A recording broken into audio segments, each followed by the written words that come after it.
Okay, quick veggie garden update. It's mid-November here in Melbourne and we're getting into the mid-20s sort of weather, which is getting quite regular. So the plants are really starting to take off a little bit, and you can see here my scarlet runner beans are putting out lots of these beautiful red flowers, and they'll climb up and over the archway. My spring onions, we've been having a few of those. They're getting to a good size. I've got some chives here. We've been eating lots of this perpetual spinach. We can't really keep up with it though. You can see it's starting to go to seed a little bit there, but we'll just keep picking it and eating it. I've got lots and lots of flowers here. The thyme has started to flower as well. It produces these beautiful purple little flowers which the bees love. And we've got some dill and parsley, sage and oregano, which we've been using a lot of, and lots of mint as well. Down to my tomato section here, we've got quite a few tomatoes. We've got 7 plants in this bed here. A couple of them are a little bit younger. That one there, which is struggling a little bit, but it'll come good. And then these larger ones, which I put in a month or 2 ago now. And most of these are either black cherry tomatoes or tomato, which are a larger red cherry tomato. I really like cherry tomatoes just because I find that they're a little less susceptible to disease than some other varieties. They're less susceptible to caterpillars as well, I've found. And yeah, the big beefsteak varieties, I love, like black crims and black russians as well. But I find that they just get hit by the caterpillars really hard, and I often really struggle to get 1 or 2 tomatoes off the plants, whereas the cherries tend to just be really prolific and I get to eat most of those. We've got the zucchinis here. They're going gangbusters. They'll have a few soon that we can pick. Basil. Over here I've got some celery, which I haven't been harvesting. It's kind of getting a little bit leggy, and I'm wondering if it needs more water or if it's just the wrong time of year for it. I haven't grown celery before, but either way I'll probably pick some soon.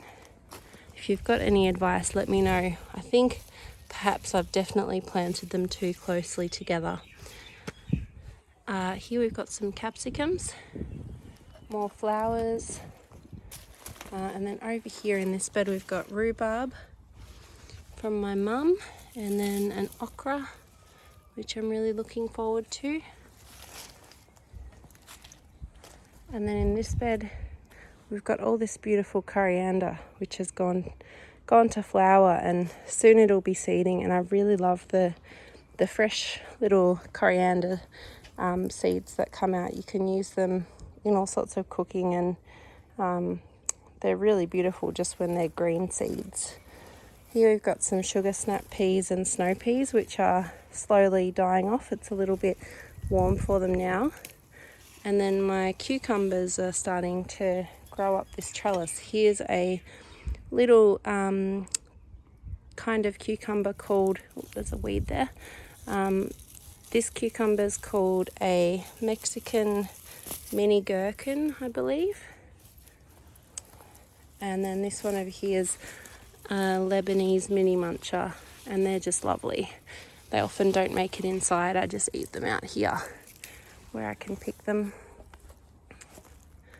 And then back there we've got our fruit trees. They're going to grow up and over the trellis.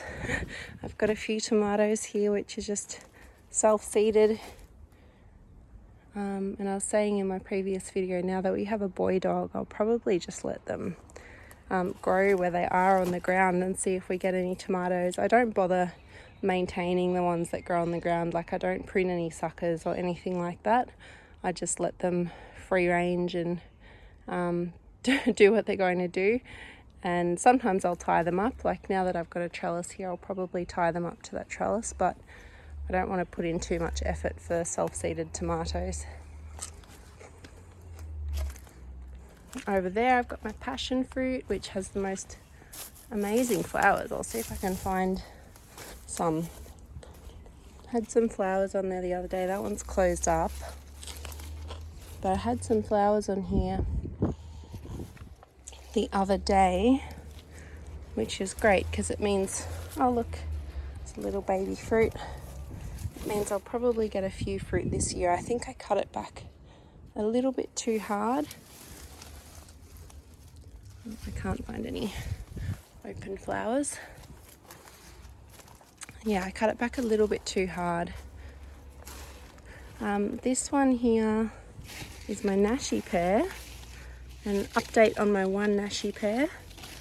It now has a little brother or sister in there. I was looking around the other day and saw another one. I'm trying to be gentle so that I don't knock it off, because that being two of them, they are quite precious. Oh, here we go. You can see it just under there. A second little nashi. So I've got two now. I've got that one, and I've got the one that I originally spotted.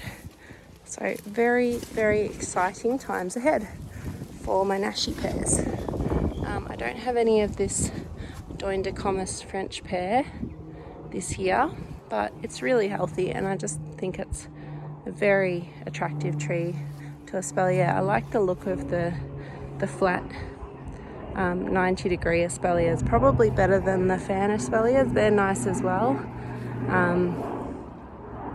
but these ones here I find just really attractive, the way that they grow.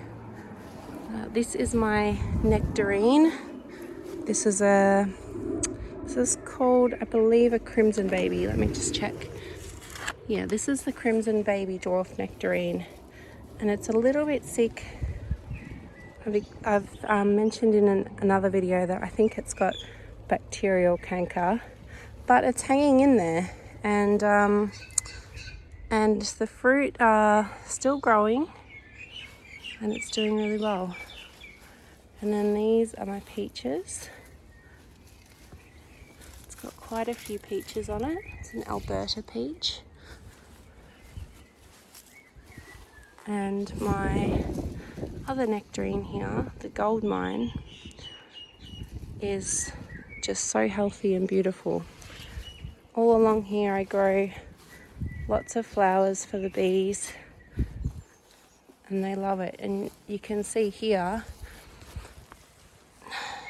look at these little guys.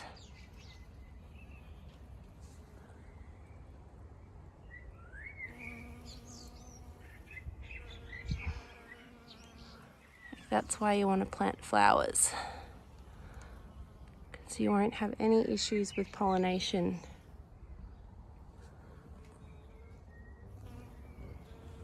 So that purple flower there, this one, is called borage. It's very pretty, and it's actually edible too. Doesn't really taste like much, but it's nice if you make like a roast cauliflower or something. You can put some nasturtiums and borage around it, and yeah, looks very pretty. Anyway, enjoy the sunny weather, guys. Bye.